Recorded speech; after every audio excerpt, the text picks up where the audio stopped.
Why do positive thoughts feel good? Posted on November 19th, 2011. A lot of people go through varying intensity of feelings every day without ever trying to look at them in a scientific manner to understand the exact reason why feelings are generated in the first place. Everything in life has a cause, and nothing can come into existence without an initial cause that creates it.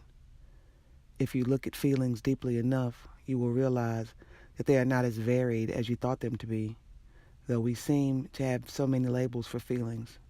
Sadness, anger, frustration, irritation, boredom, dullness, nostalgia, grief, hurt, loneliness, joy, love, peace, exhilaration, excitement, passion, etc. But in truth, these are labels for our thoughts.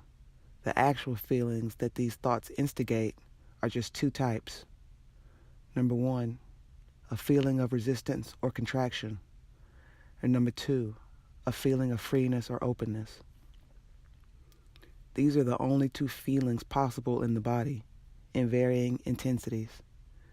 Positive thoughts make you feel good, in the sense that they remove resistance within you, while negative thoughts make you feel bad because they create resistance.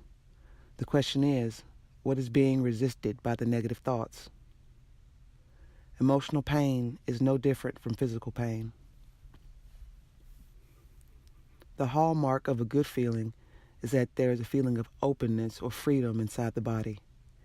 If you've been under the spell of bad feelings for an extended period of time, the transition to a good feeling feels like tremendous relief because it's like someone lifting off a huge load from your body. If you look more deeply, you will notice that a bad feeling has the same taste to it as is created when you are physically trying to resist something or when you are physically trying to push against something. For example, imagine yourself standing rooted in the middle of a very strong current of water, of a raging river, or walking against it. The flowing water beats up against your body because you're standing resisting its flow or moving in the opposite direction. In such a situation, the sensation and feeling created in the body is that of pain, hurt, congestion, contraction, friction, agony, etc., which is no different from what you feel when you have bad feelings created by the thoughts in your mind.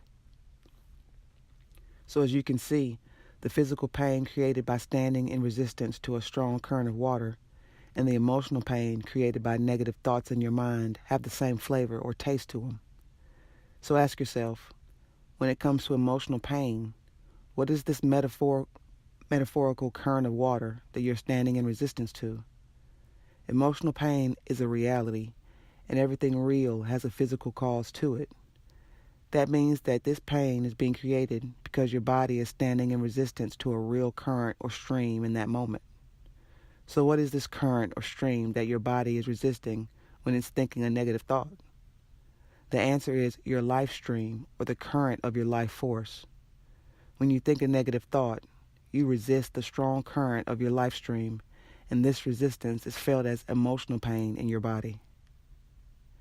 Polarity of positive thoughts is in alignment with life. So the next obvious question is, why does a negative thought resist your life stream?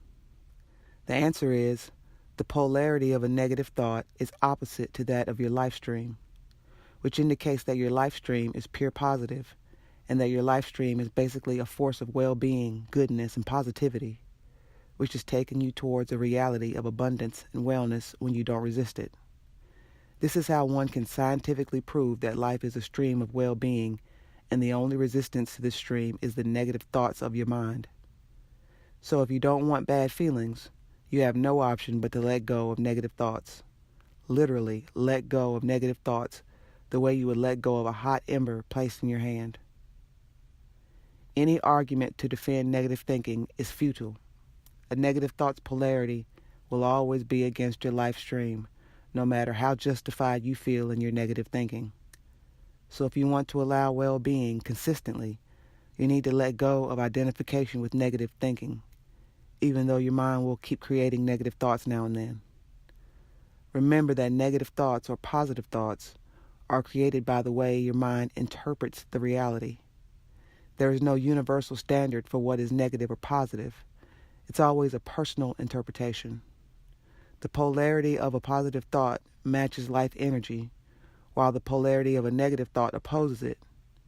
Also, when you are in a state of no thought as a space of awareness, you are still resistance-free and thus allowing of your well-being. The intensity of your feelings is directly proportional to inner resistance.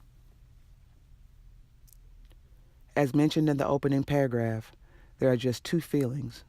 One is a feeling of resistance, and the other is a feeling of freedom from resistance. The feeling of resistance can be of varying intensity, depending on how much resistance is created in you through your identification with negative thinking. And the feeling of freedom can also be of varying intensity, depending on how huge your relief is, which depends on how much resistance you were living in before. A person who has very little resistance does not have high-intensity good feelings anymore. His or her good feelings are more along the lines of a calmness or calm joy. If you experience intense good feelings, it's an indication that you also have or had intense resistance patterns in you as well. When your resistances ebb away in intensity, good feeling almost becomes a permanent place because you are not in any severe resistance to your life stream. But it's no longer felt like an exhilaration, but rather as a calm space. Any human being who understands this scientific truth of the movement of their life stream will no longer be willing to identify with negative thoughts, even if they are produced by the mind. At some point, it just becomes your second nature to stay disidentified with negative thoughts, which automatically causes the intensity of negative momentum in the mind to ebb away in force, allowing a resistance-free life expression.